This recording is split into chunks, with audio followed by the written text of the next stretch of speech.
sudah bisa menerima tikus sepertinya. Kenapa ya? Itu sebenarnya itu di luar kontrol kami juga, di luar tikus kan. Jadi itu menimbulkan seakan-akan kita sama tikus itu nggak harmonis. Iya betul. Ya, mungkin tunggu aja teman-teman satu nanti mungkin ada kesempatan udah bisa acara panggung lagi. Bisa kita lihat mungkin nanti satu saat 17 manggung bareng.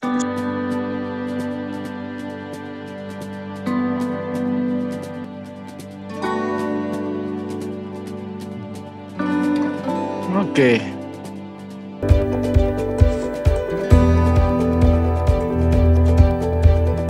Oke, siap.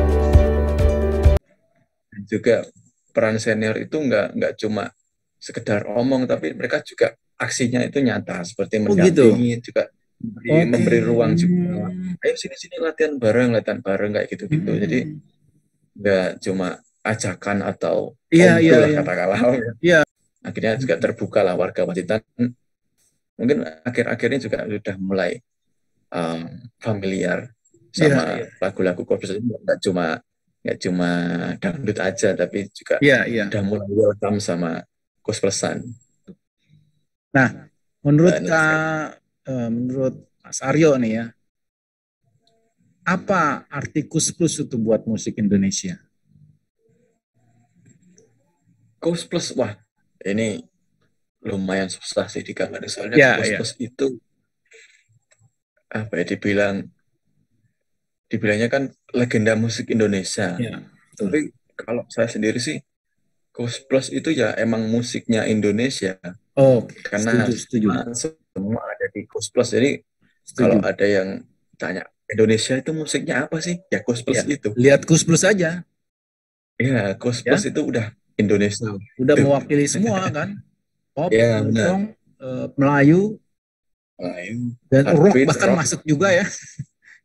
Jazz juga ada masuk juga. Iya. Jazz, wah macam-macam lah. Bahasanya juga macam-macam kan. Inggris ada, Indonesia ada. Nah, sekarang saya ingat nih ada satu video yang menarik di Facebook waktu itu. Judulnya Rizal Keluar. Oh iya. Ini agak-agak clickbait nih ya. Jadi saya tungguin, saya ikutin mana keluarnya ini kan. Ataunya dia keluar dari rumah. Keluar dari rumah bawa gendang ya. Atau gendangnya udah ditunggu di studio. Jadi itu cukup ngerjain kita juga itu. Mas Rizal tuh.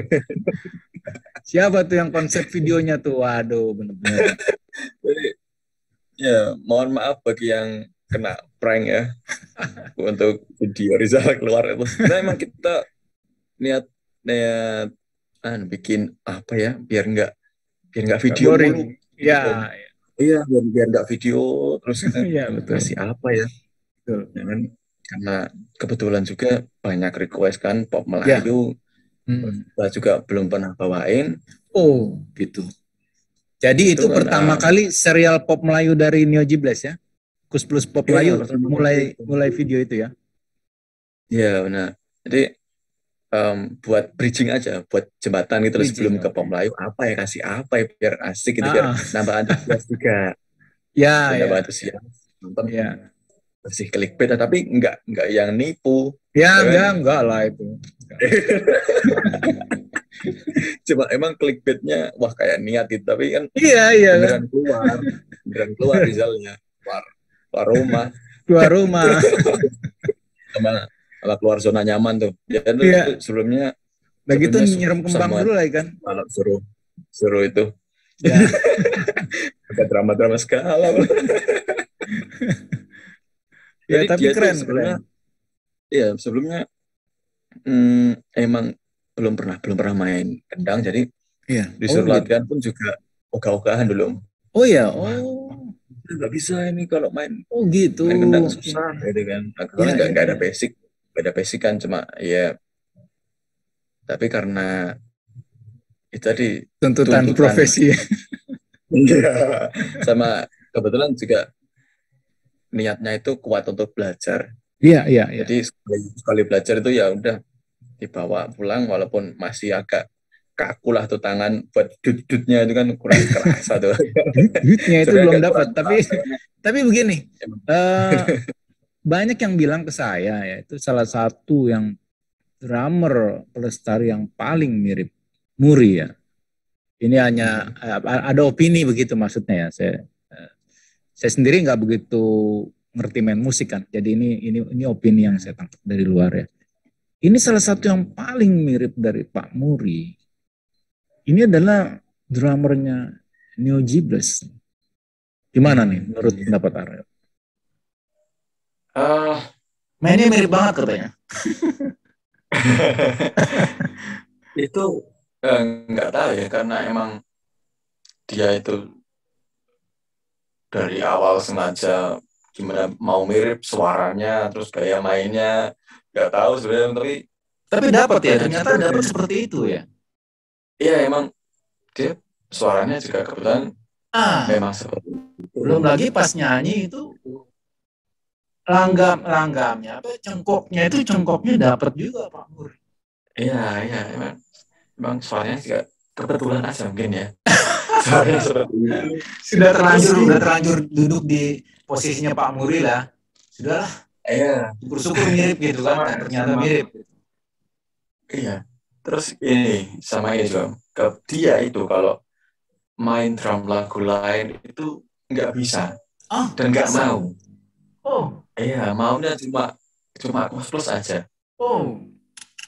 Mungkin nggak tahu mungkin saking seriusnya dia ya menekunin ya kayak Pak Muri atau nggak tahu.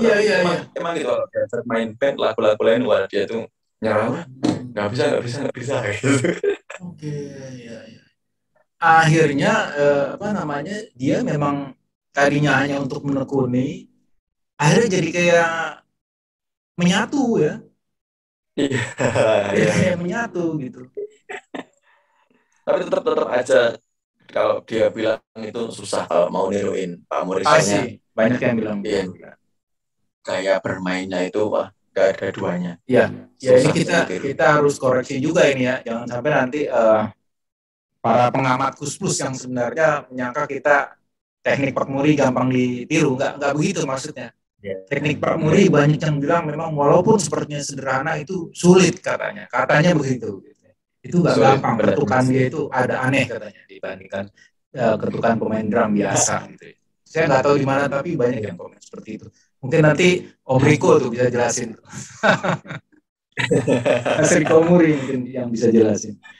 Iya. Kalau dari Mas Ariel sendiri kan lebih ke Ion ya? Iya. Pak Ion ya? Pak Ion. Lebih ke Pak Ion ya. Itu gimana? Sulit nggak mendalami vokal dan karakter permainan beliau? Gitu? Wah, kalau sulit itu pasti ya, soalnya kan pasti. Sampai warna vokalnya Pak Ion itu unik juga. Unik terus. Ya. Terus beliau itu suaranya terjaga. Bahkan saya itu yang kagum sampai sekarang, beliau itu di usia yang udah senior ya waktu itu ya. Itu beliau main lagu Kus-Plus manggung itu juga nggak minum. Nah itu saya aja nggak bisa. Ya. Dan gitarnya berat itu, dia tenteng terus ya. Tenteng terus 2 jam lebih itu. Iya. Terus dia bilang, saya aja bisa kok 2 jam itu tanpa minum. Wah gitu. Tapi sebelumnya minum. Tapi pas waktu di panggung sama sekali nggak minum. Wah, saya aja kalau 2 lagu itu kalau nggak minum udah kering tenggorokan. Itu juga luar biasa. Iya. Dia 70-an waktu itu, waktu meninggal 76 tahun kalau nggak salah ya. Tapi waktu 70-an itu kan masih tetap manggung. Memang saya akuin. Baik outdoor maupun indoor, stamina dan suaranya terjaga. Betul. Ya. Hebat memang Pak ya. Suaranya bagus terus. Ya. Dari sekian banyak lagu Kus-Plus yang sudah dibawakan, ini pertanyaannya standar aja. Mana yang paling favorit? Paling favorit kalau saya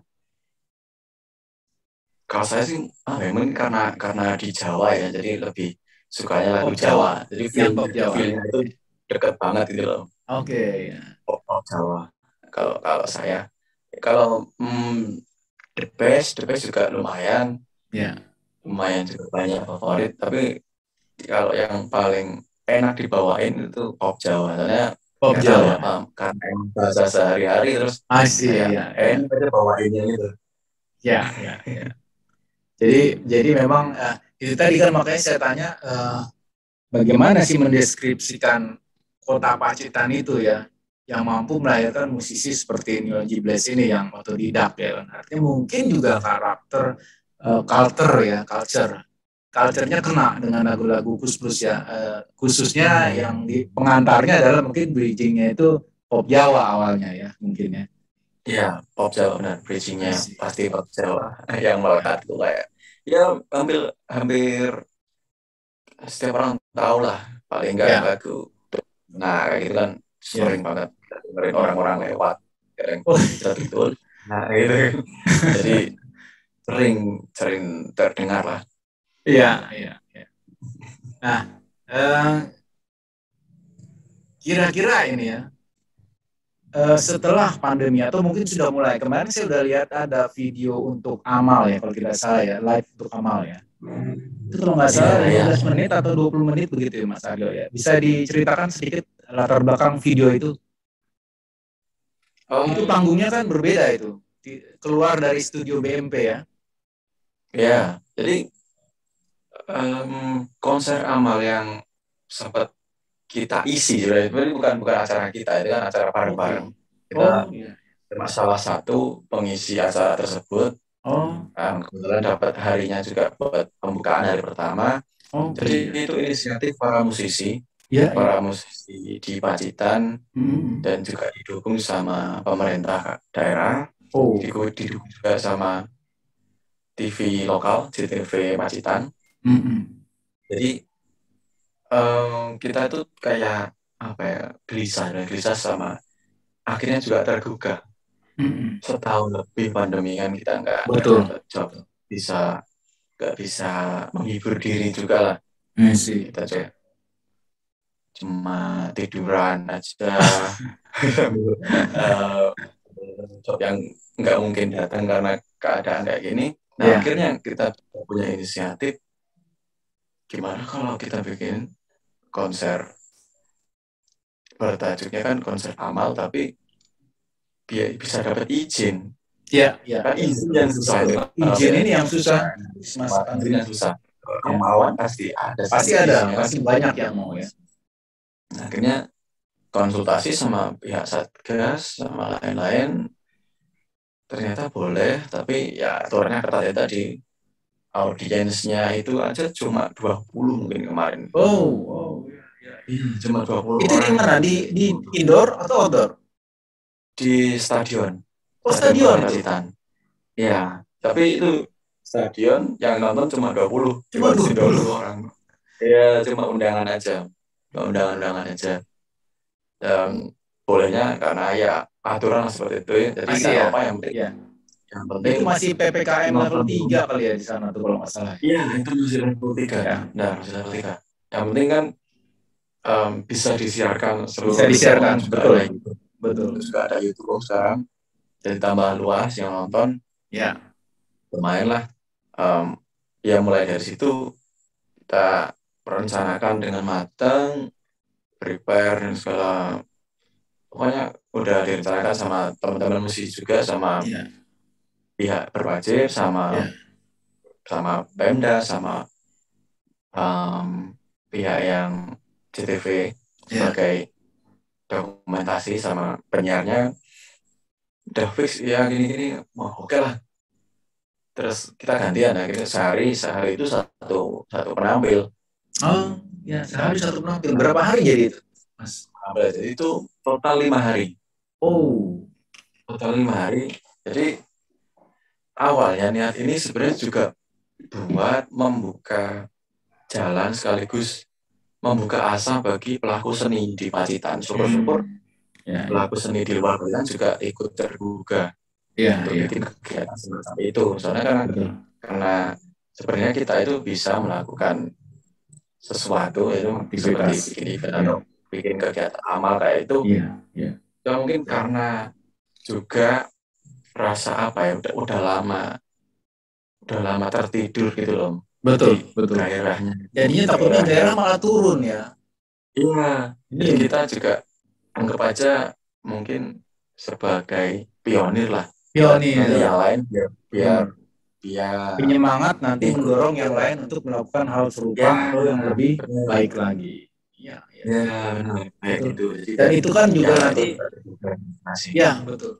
Bisa mengundang mungkin ya inisiatif dari investor ya, misalnya promotor gitu kan, baik dengan pemerintah setempat ataupun swasta kan, nantinya kan diharapkan bisa hidup lagi. Apalagi ini sekarang udah mulai turun kan PPKM-nya, udah no level kan, udah nggak ada level.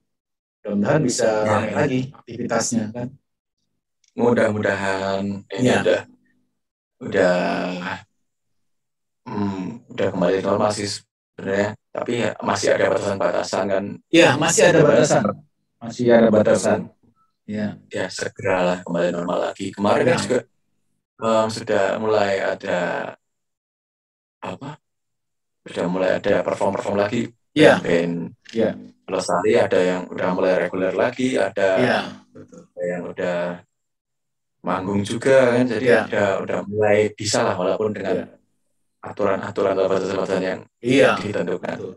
Minimal ya keluar pulang kan bisa ada buat penghidupan lah, tambahan penghasilan, terutama buat yang senior ya, yang punya keluarga gitu kan, kasihan selama di rumah aja gitu kan. Itu udah mulai ada beberapa yang tampil di kafe-kafe sih, saya lihat sudah ada yang tampil di kafe.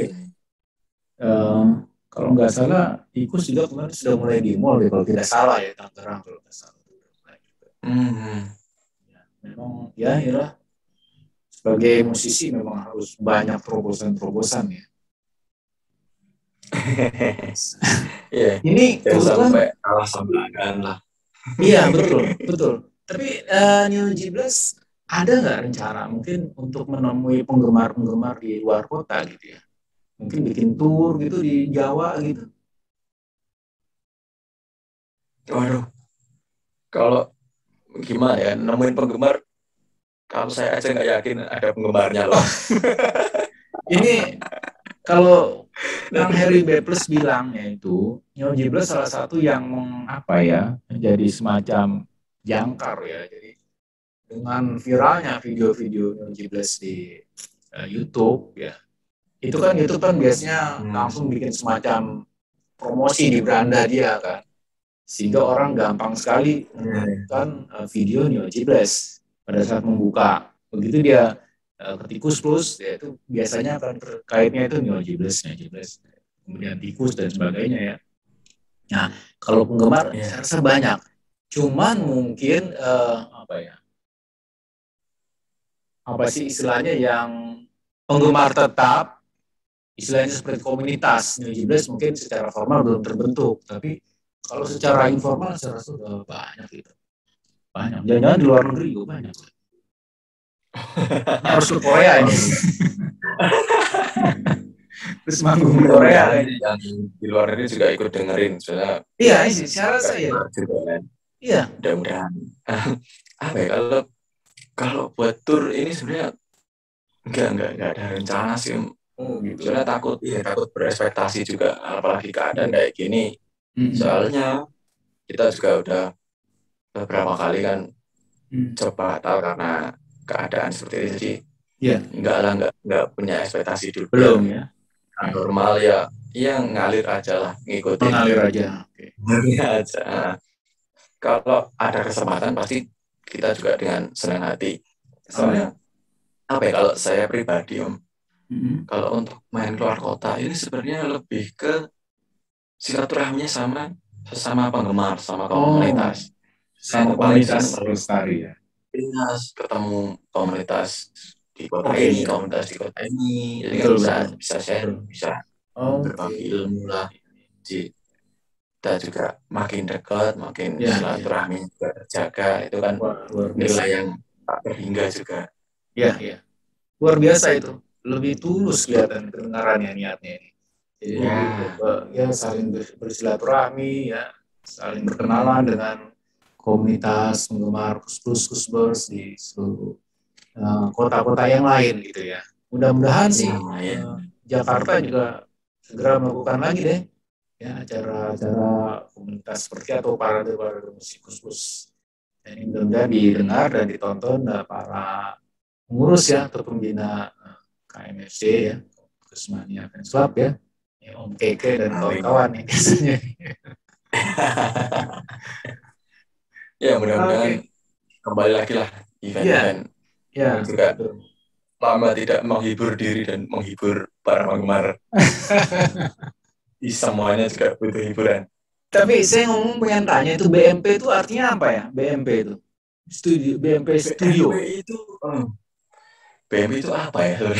Saya juga kurang tahu kan. Soalnya punyanya orang tua Taufik ya. Iya. Oh. Aku selalu pembukaannya itu kan selalu BMP kecil itu kan. Logo BMP kecil itu selalu bukan apaan. Aku mau baca tuh soalnya kelihatan gitu. Apaan tulisannya.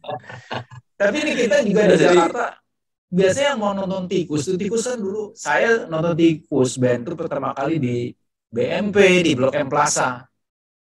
Kita menyebutnya itu yang komunitas yang biasa nonton di situ menyebutnya BMP. Juga. Makanya sama juga di Pacitan BMP juga. BMP ini kata-kata sakti nih kayaknya BMP.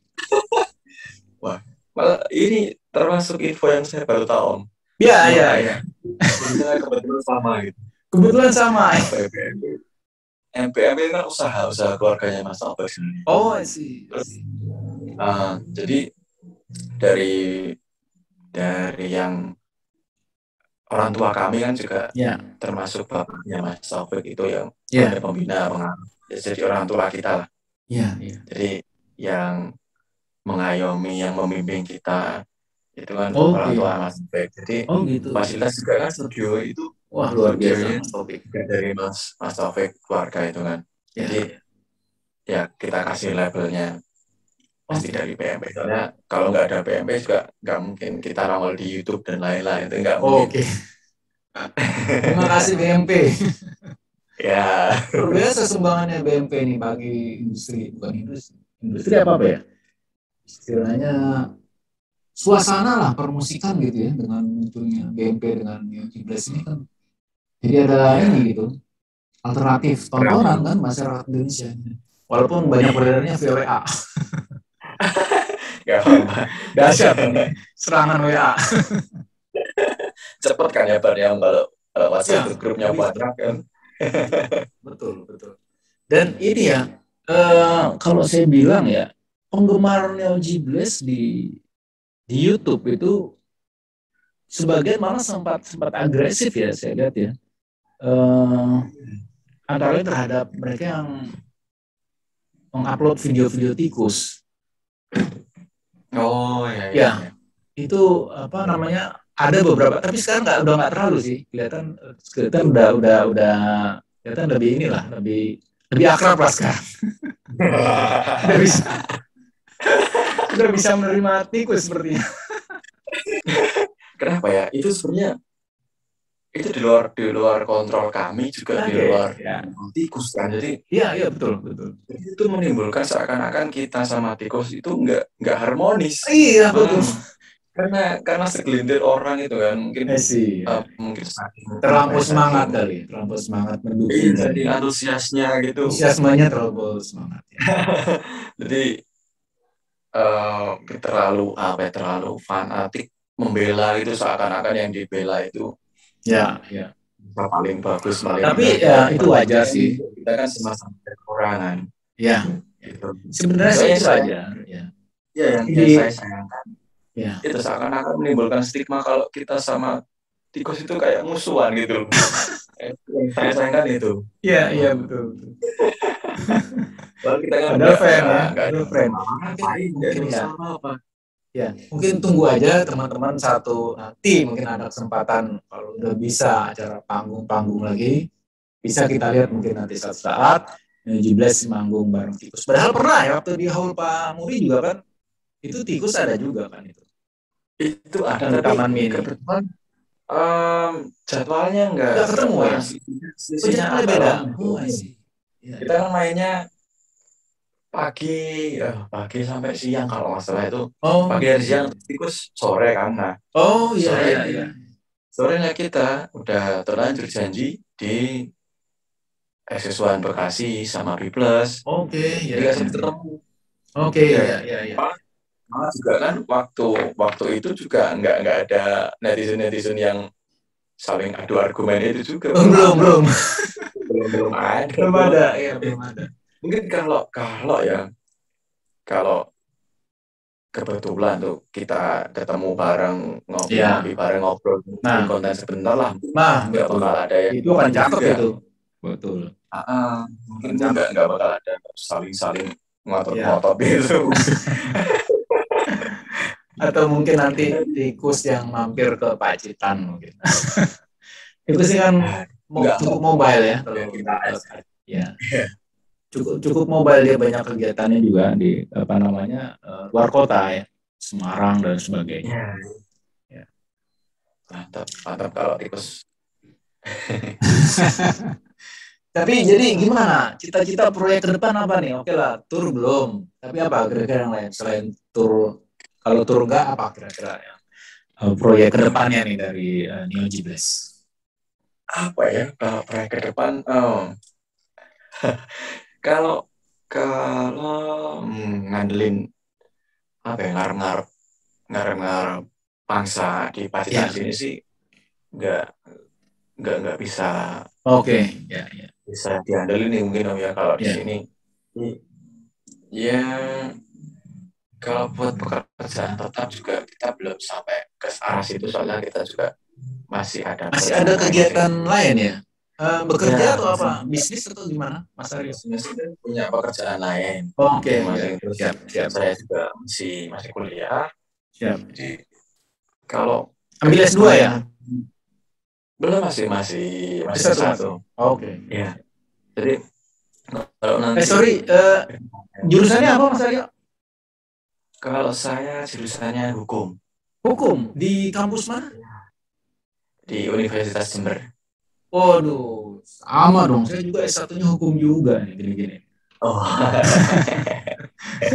Mantap, berarti siap. Tahu dong Mas, masalah apa? Royalti. Ya, nanti ngobrol lah itu. Nanti kita ngobrol lagi soal itu. Itu rumit. Boleh dong. Itu ruwet itu. Iya, sambil ini ya, sambil buat meluruskan, mungkin barangkali ada yang kurang tahu masalah royalti, apalagi zaman sekarang era digital kan banyak yang berubah juga. Betul. Jadi kalau kita ke depannya ya mungkin nanti nunggu saya selesai kuliah atau nanti ada momen di suatu waktu kalau kita kumpul terus mau diskusi, ngobrol-ngobrol mau gimana nih enaknya, lanjutnya kayak gimana, mungkin baru bisa saya jawab. Kalau sekarang sih fokus survival mungkin sih. Survival aja. Survival dalam kegembiraan ya, kehappyan. Iya. Dan menghibur orang. Ya benar. Apalagi kan yang udah berkeluarga juga, teman-teman saudara. Yang ada yang udah berkeluarga di Neo-G-Bless. Mas Taufik itu udah berkeluarga, kan pasti udah jauh berpikir daripada yang lain, kan masih anak-anak, masih anak-anak. Oke. Cocok lah dia sebagai di posisi Pak Tony, cocok kalau begitu ya. Ya, jadi bahkan paling biasa juga. Ya. Salam kenal Mas Taufik. Kedepannya kita belum bisa mastiin. Tapi kalau doa ya mudah-mudahan job lancar aja sih. Iya dong. Doa harus lah yang baik-baik lah. Bikin rekaman apa gitu kan, mudah-mudahan bisa memberikan sumbangan untuk menghibur masyarakat Indonesia. Nah, amin. Oke. Pembicaraan kita dengan Mas Aryo dari Neo-G-Bless, ya, mewakili teman-temannya, Mas Rizal, Mas Riki, dan Mas Taufik. Saya rasa kita bisa cukupkan sampai di sini. Mudah-mudahan cukup memberikan angin segar dan kebahagiaan nih buat yang terutama sudah merequest Neo-G-Bless di channel WCC ini. Sudah diceritakan tadi bagaimana awal berdirinya Neo-G-Bless, awal, mulai merekam lagu, kemudian jadi video dan sebagainya juga. Ya, prinsip mengalirnya tadi, semoga ya tetap mengalir dengan enak di hadapan para pemirsa musik Indonesia, khususnya para penggemar Gus Plus dan Gus Bersaudara. Terima kasih loh Mas Aryo sudah mau bergabung ya. Sama-sama Om Rizal. Jaga kesehatan selalu ya. Salam buat teman-teman yang lain. Assalamualaikum warahmatullahi wabarakatuh. Ciao.